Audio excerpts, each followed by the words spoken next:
अजमेर शरीफ दरगाह में शिव मंदिर होने का दावा करते हुए एक याचिका दायर की गई थी, जिसे अदालत ने मंजूर कर लिया है। इस मामले में कोर्ट ने सभी पक्षकारों को नोटिस जारी कर दिया है और आगामी सुनवाई के लिए 20 दिसंबर का दिन तय किया है। इस मामले पर एमआईएम के प्रमुख असदुद्दीन ओवैसी की प्रतिक्रिया सामने आई है। ओवैसी ने सोशल मीडिया प्लेटफॉर्म एक्स पर एक पोस्ट लिखा है कि सुल्तान हिंद ख्वाजा मोइनुद्दीन चिश्ती भारत के मुसलमानों के सबसे अहम औलियाए किराम में से एक हैं। उनके दास्तान पर सदियों से लोग जा रहे हैं और जाते रहेंगे।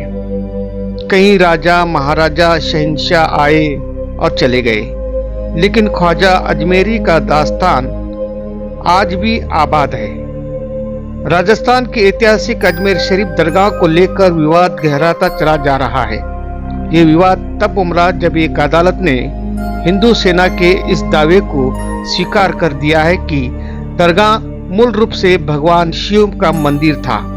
इस घटनाक्रम के बाद देश भर में सियासी माहौल गर्मा गया है। मजलिस इत्तेहादुल मुस्लिमीन के प्रमुख सांसद असदुद्दीन ओवैसी ने इस विवाद को लेकर भाजपा और आरएसएस पर कड़ा प्रहार किया।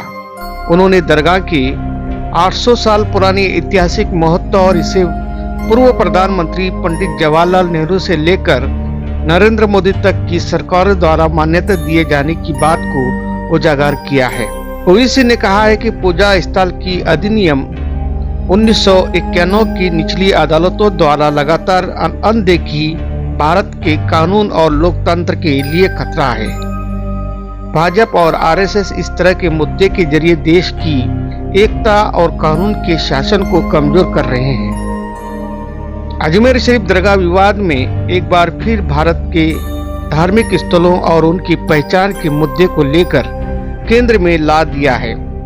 विपक्ष दलों और धार्मिक संगठनों का कहना है कि इस तरह की विवाद देश की धार्मिक विविधता और विरासत के लिए खतरनाक साबित हो सकता है। ब्यूरो रिपोर्ट, जमजम न्यूज इंडिया। सामने आया है, दावा किया जा रहा है ये हिंदू मंदिर था। अपील कोर्ट ने 800 साल से दरगाह है ख्वाजा अजमेरी की। 800 साल उस दौर में मुगलों ने हुकूमत की। बादशाह अकबर ने वहां पर बहुत कुछ तामीर करवाया। फिर मुगल खत्म हुए, मराठाओं का राज शुरू हुआ। फिर मराठा के बाद उन्होंने अजमेर को 18,000 रुपये में अंग्रेजों को बेच दिया। 1911 में क्वीन एलिजाबेथ आई तो वहां पानी का हाउस बनवाया। नेहरू से लेकर जितने प्रधानमंत्री बने वो वहां पर चादर भिजाते हैं। आप बताइए क्या करना चाह रहे हैं लोग? आखिर क्यों इतनी नफरत पैदा कर दिए बीजेपी आरएसएस वाले मस्जिद दरगाहों के ताल्लुक से?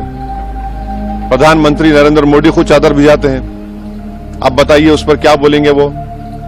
उन्होंने मिनिस्ट्री ऑफ माइनॉरिटी अफेयर्स को पार्टी बनाया तो नरेंद्र मोदी की सरकार उसको बोलेगी कि वो दरगाह है ही नहीं है।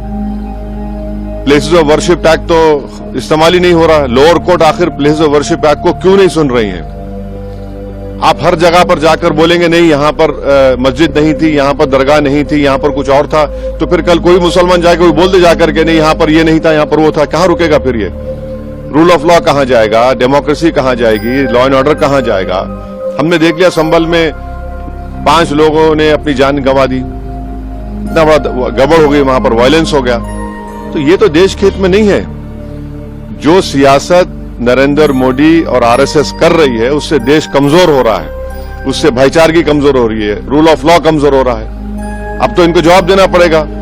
ये जितने भी लोग हैं ये डायरेक्टली इनडायरेक्टली इनका ताल्लुक बीजेपी आरएसएस से है। उन्हीं के इशारों पर हरकत कर रहे हैं पूरा ये।